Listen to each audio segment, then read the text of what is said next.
बिस्मिल्लाहिर्रहमानिर्रहीम। अस्सलाम वालेकुम व्यूवर्स। मेरा नाम डॉक्टर अमरीन फ़रहान है। मैं ऑर्थोपेडिक कंसल्टेंट हूँ। आज जिस टॉपिक पे मैं बात करूँगी वो है ऑस्टियोपोरोसिस। ऑस्टियोपोरोसिस क्या है, पहले तो इस चीज़ को समझ लेते हैं। ऑस्टियोपोरोसिस हड्डियों की बीमारी है जिसको हड्डियों का भुरभुरापन भी कहा जाता है। ऑस्टियोपोरोसिस क्यों होता है, इसको समझने से पहले हम ये समझ लें कि हमारी हड्डियाँ बनी कैसे हैं। जिस तरह एक बिल्डिंग को तामीर किया जाता है, उसमें पहले सरियों से केज बनाया जाता है और उसके अंदर फिर सीमेंट की फिलिंग की जाती है।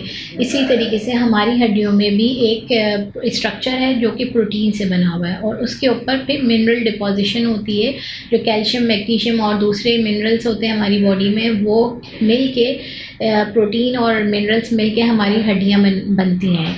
और ऑस्टियोपोरोसिस क्या चीज़ है? ऑस्टियोपोरोसिस में ये मिनरल्स कम हो जाते हैं, मिनरल डिपोजिशन कम हो जाती है।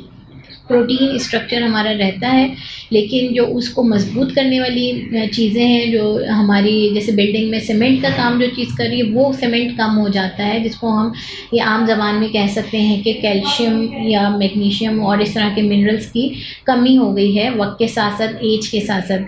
अब ये चीज़ें क्यों होती हैं?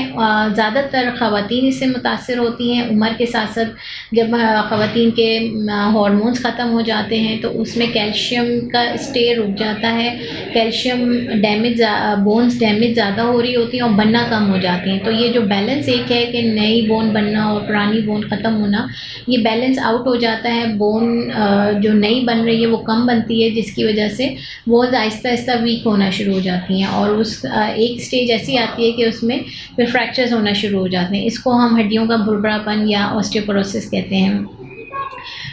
इसमें ये बताती चलूँ कि सिर्फ ख़वातीन ही नहीं, मर्द हज़रात भी इससे अफेक्टेड हो सकते हैं। ज़्यादातर मर्द हज़रात जो 60 प्लस की एज के हैं उनमें, और ख़वातीन जो 40 प्लस की एज की हैं उनमें ये चीज़ें कॉमन हैं। और वक्त के साथ साथ जैसे जैसे एज बढ़ती जाती है ये चीज़ कॉमन हो जाती है और एक स्टेज ऐसी आती है कि उसमें मर्द और ख़वातीन दोनों में इस चीज़ का रेशियो बराबर हो जाता है। तो दोनों को ही अपनी हड्डियों को मज़बूत रखने के लिए कुछ ऐसी चीज़ें करनी चाहिए जिससे हम इस चीज़ को प्रिवेंट कर सकें। सबसे पहले तो हम ये समझ लें कि कोई बीमारी नहीं है, ये एज रिलेटेड चेंज है और इसको बेशक हम प्रिवेंट कर सकते हैं। ऑस्टियोपोरोसिस को हम रोक सकते हैं और हम अपनी हड्डियों को एक मजबूती दे सकते हैं जिससे कि फ्रैक्चर्स का रेशियो कम हो जाए। और इससे पहले मैं थोड़ा सा आपको ये बताती चलूँ कि सिम्टम्स क्या होते हैं ऑस्टियोपोरोसिस के। बेसिकली ख़वातीन में हड्डियों के दर्द रहना मुख्तलिफ़ जगहों पे, अगर आपको मुस्तकिल दर्द रहता है जो कि 2 हफ़्ते से ज़्यादा बढ़ गया है, आपको जगह जगह पेन हो रहा है, मोस्टली कमर के दर्द ज़्यादा कॉमन होते हैं ख़वातीन में, जिसकी वजह ऑस्टियोपोरोसिस हो सकती है। इसके साथ साथ अगर आपकी हाइट में कमी आ रही है, अगर आपकी हाइट ज़्यादा थी और आहिस्ता आहिस्ता आपको फ़ील हो कि हाइट कम हो रही है या आगे की तरफ झुकना शुरू हो गए हैं, तो ये भी एक रीज़न हो सकता है ऑस्टियोपोरोसिस का। और इसके अलावा अगर किसी माइनर इंजरी से, कोई हल्की सी चोट से आपको कोई फ्रैक्चर हो जाता है, कलाई के फ्रैक्चर्स हैं, हिप के फ्रैक्चर्स हैं या कमर के मोहरों का फ्रैक्चर है, ये सारी चीज़ें इंडिकेट करती हैं कि आपको ऑस्टियोपोरोसिस है। बाज़ औक़ात हम सिर्फ एक्सरे में देख के ही डायग्नोस कर लेते हैं कि ऑस्टियोपोरोसिस हो रहा है और कुछ जगहों पर हमें कुछ इसके स्पेशल टेस्ट होते हैं, स्कैन्स वगैरह होते हैं, वो करवाने पड़ते हैं अगर सिम्टम्स हैं मौजूद। तो बेसिकली ये चीज़ें हैं जिससे हम डायग्नोस कर सकते हैं कि ऑस्टियोपोरोसिस किसी को हो रहा है और उसको मज़ीद आगे बढ़ने से किस तरीके से रोकना है और उसको हम ट्रीट कैसे करें। सबसे पहले तो मैं ये बता दूं कि ऑस्टियोपोरोसिस के मसाइल क्या होते हैं। अगर किसी को ऑस्टियोपोरोसिस हो जाए, जैसे मैंने आपको बताया कि हिप फ्रैक्चर्स, कमर के मोहरों के फ्रैक्चर्स और कलाई के फ्रैक्चर्स ये बहुत कॉमन हो जाते हैं और अगर इन फ्रैक्चर्स की वजह से पेशेंट बेड पर आ जाए तो उसकी लाइफ एक्सपेक्टेंसी कम हो जाती है।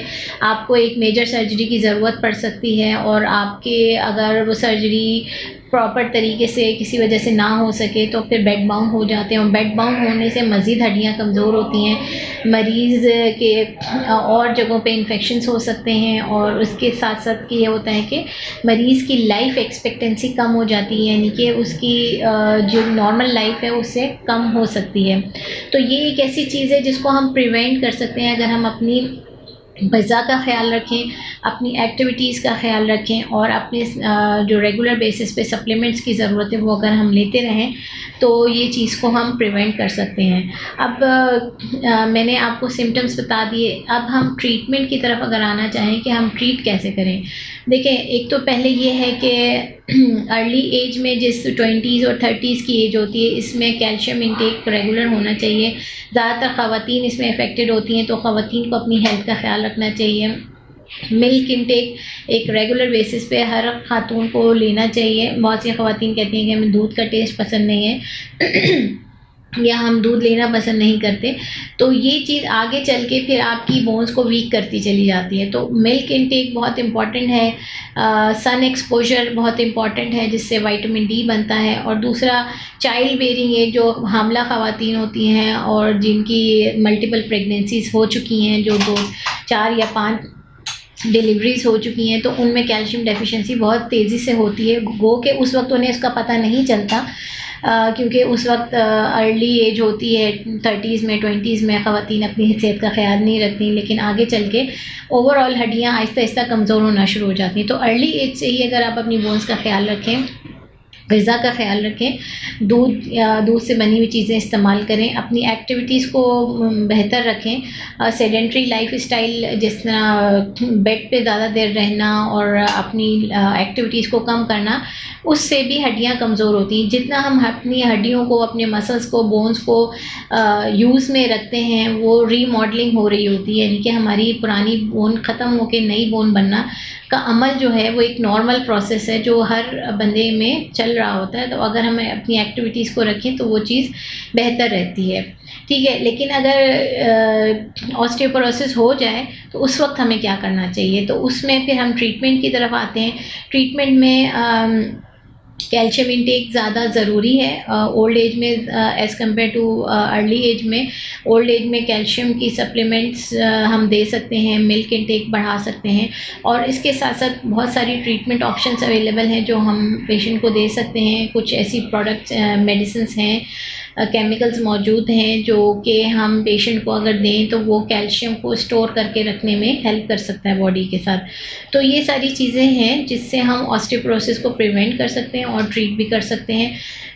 ये एक हेल्थ अवेयरनेस है जो हर आम बंदे के पास होनी चाहिए, और मज़ीद अगर किसी को इस तरह के सिम्टम्स हो रहे हैं तो वो बिल्कुल कंसल्टेंट से या ऑर्थोपेडिक कंसल्टेंट से जाके कंसल्ट करें, अपने आप को रिव्यू करवाएं, अपनी इवैल्यूएट करवाएं, और फिर अगर उनको ये ऑस्टियोपोरोसिस आता है तो उसको प्रॉपर तरीके से मैनेज करवाएं। तो ये एक चीज़ है जिसको तमाम लोगों को पता होना चाहिए कि हमने किसके पास जाना है, कौन हमें ट्रीट कर सकते हैं, ऑस्टियोपोरोसिस है क्या।